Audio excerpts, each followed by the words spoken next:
And so we didn't talk about death. And that really seemed the right thing to do. They seem to choose a moment to go when you're out of the room. Everyone in the street seems to be carrying on. Even though your friends are sympathetic, you know their lives are carrying on. Think of it as the space that your loved one left for you to grow into. How do you balance moving forwards with your own life and then also honouring the life that you had with Eric?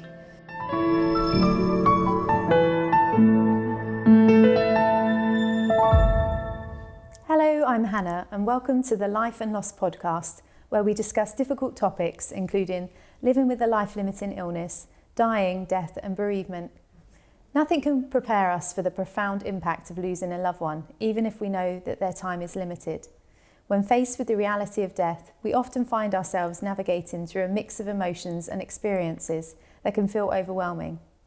Today, I will talk to Mary about her personal experiences of grief, and Mary will offer her insights and strategies for navigating loss and finding healing. Welcome, Mary. Thank you for joining me today. Hello, Hannah. So first of all, can you share with us your own experience of navigating the different emotions of grief? Well, it's different for everyone.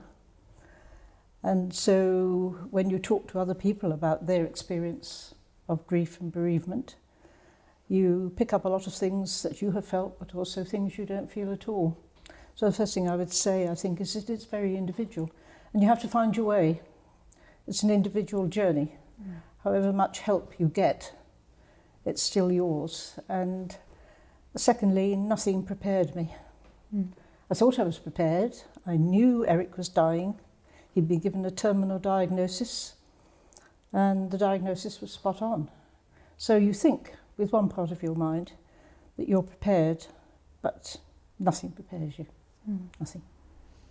Did you experience any denial in the immediate aftermath of losing Eric? Yes, straight away, I think. He died at midnight, and I went home and slept reasonably well, given the circumstances. But when I woke up the next day, I was lost. So all my instincts were to go on doing what I'd been doing, which was looking after him. And I think then I went into denial immediately. For that day, I went to the Chapel of Rest to see if his body was there. So in a way, it was just doing what I'd been doing for the last few days, except I'd been doing it in Forest Holme. And then I started planning the funeral. So looking back now, I think that was all denial, trying to carry on as I had been going. And did you feel any anger or resentment for your situation? I couldn't really feel any anger because Forest Holme had been such an amazingly good thing in the last days. There was nothing to feel angry about. Eric was also 85. We'd had an extremely good life. I couldn't find any reason to be angry. But then, of course, later on, you do get little bit spurts of anger when you hear about your friends going away on holiday, for example, planning something together. And you say, why him? Why us? So only a little. But in any case, I know anger is a corrosive, terribly corrosive emotion. And I would be set to get out of it as soon as I could. Yeah. And what would you say to someone that is feeling angry, and how would you stop the anger consuming them? Yeah, it's difficult, but if you allow yourself to be angry, the anger eats you up. And so if we're looking, I don't want to say, I'm not going to use the words get over it or move on or anything like that. But if you're just looking, how am I going to live now, which is the big question, I do believe that anger will hold you back from finding any positive way forward. So for yourself, try to minimise it as much as possible. But as I say, I was lucky because I didn't have much to be angry about. And how about the feeling of regret? So we've heard in the past from people saying they regret not being with their loved one in the moment they died, or they regret not doing something. Do you have any regrets at all? Yes, it seems to me to be very strange, because I hear the story again and again that with loved ones, and it happened with both my husband and my mother, they seem to choose a moment to go when you're out of the room.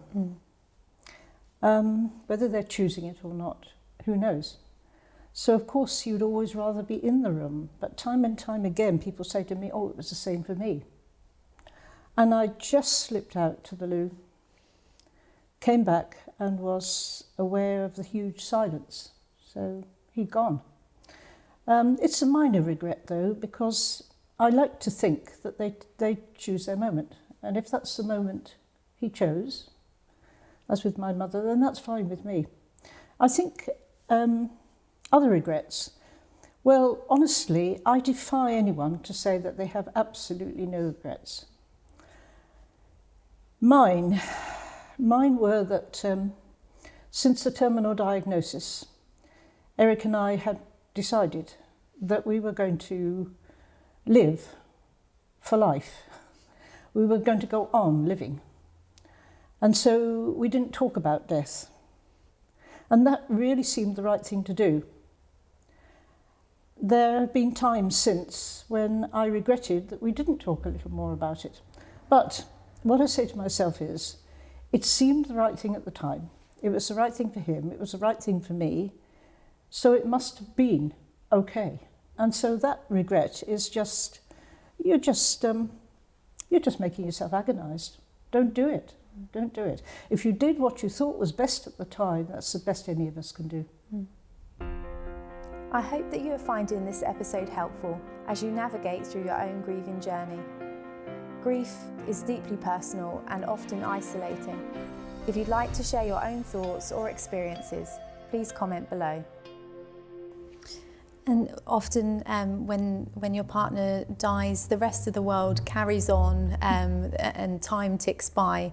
But for you in that moment, your world has paused or stopped. How do you cope with those feelings of isolation?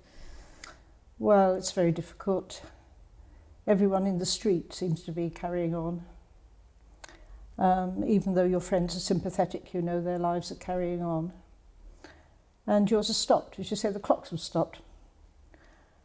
All you can do is to roll with the punches, I think, and wait for the clocks to start again, which you know they will. But no, it's extremely difficult. Did you find any day-to-day strategies that helped you cope in those early days? Well, trying to take as much control as possible. I like to be in control of things, and that's one of the awful things about death. It puts you out of control. So I suppose I was looking for ways to have as much control as I could have, and I think that's why I got so immersed in the details of the funeral. That's something I could have control over. And it was also part of Eric, because I was doing a celebration for Eric. I was trying to say to everyone who was there, this is the man he was. So that helped, actually. Yes. It's after the funeral, because then you have no control. So after that, you have to start having much bigger strategies, I think. One small one that you can practice from the beginning, because I did, is just to find something every day that's good. And there are always good things. So just before sleep, just before bed, I would just think, well, these things were good today. And it helps. Well, it helped me into sleep, certainly. Yes. Is it important to talk to people? Do you find that that was a good tool that has helped you with your healing so far? Oh, yes. It was most helpful with people who were either going through the same thing as I was, or very shortly afterwards went through the same thing. And at that moment, it's perhaps less helpful than later on. I'm 5.5 years, nearly 6 years after Eric's death, and I find it very useful to talk with several of my friends who've been bereaved, one a little after me, about what's happening to us, our feelings and our development. I think it's absolutely necessary. I can go to this friend of mine and saying, oh, I had a lousy day today, I felt X, Y and Z. And she'll say, yeah, I did that. So useful. Yeah. And are there any activities or hobbies that you found or have been useful to you at all? That was my main strategy. I felt as though I didn't know myself after Eric died. I'd lost hold on Mary. Mm. And so I started planning, well, what will make me feel like myself again, like I'm a person? What will give me my confidence back? Because I am a confident person, but I lost confidence when I lost Eric. So I went to my writing. I'd been trying to get a book written for the last 2 or 3 years and not made it. So I decided the best thing I could do is to settle down and get that published. You know, that would give me a sense of who I was, to see my name on a book cover. Yes. And so I went into that and got it published. So that was my first strategy, if you like, and it helped. It helped enormously. How do you balance moving forwards with your own life and then also honouring the life that you had with Eric? Well, there's a line from a poem that struck me, and that is, the space you left for me to grow into. So I think if you think of being left alone like that, it's not, the space you're now in is not just an empty space, a lonely space. Think of it as the space that your loved one left for you to grow into. Mm. And that means redefining your personality, growing as you would have done if they were still around, growing as a person, perhaps even more, because you've got more space. So I think that's the main one, and I keep repeating that to myself. So in a way, that space becomes me and Eric as well. But apart from that, I have to admit that I've got his photo in my little snug. I go in the evenings, and I have a chat to him every evening. Sometimes it's, where the hell were you when something went wrong? You know? And sometimes it's just, this was good today. He's never not there. I don't know how else to put it. Mm. How could he not be after 57 years of marriage? Yes. He's part of me. So he's in there with me. Mm. So it isn't a matter of balancing it at all. It's just going forward as I am. And as I am is in large part what I became in my marriage with him. And since your bereavement, you've volunteered at the Living with Loss groups yes. Run by Forest Holme, and you share your story and you help other people who are also in the early days of grieving. Has this helped you personally? Oh, very much, because it also allows me to remap my story. Mm. Because over the months, you change. New things become highlighted to you. You have new insights. So it's different every time I talk. And you can see some of the people who are newly bereaved responding, nodding. I think that's very important, to know you're not alone. Yes. What advice would you give to someone who's listening to this podcast today, perhaps, and is struggling with grief? What advice can you give for them? I think you have to a large extent, reinvent yourself after bereavement. You're not the person you were in the marriage, and so there is a reinvention going on. So find out what you can do that you haven't perhaps had time or circumstance to do before in the marriage, and develop that so that you get, once again, this sense of who you are.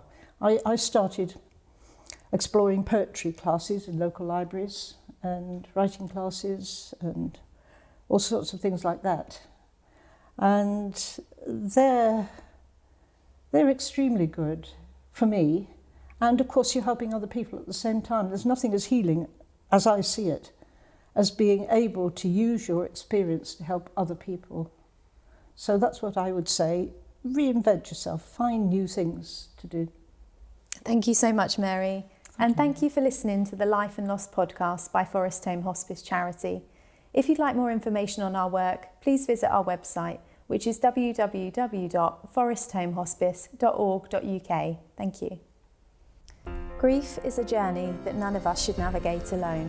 If today's interview resonated with you, or if you know someone who could benefit from hearing it, I'd encourage you to subscribe and share this podcast. By spreading the word, you help us to reach others who may be grieving, letting them know that they're not alone and that there's a community here to support them.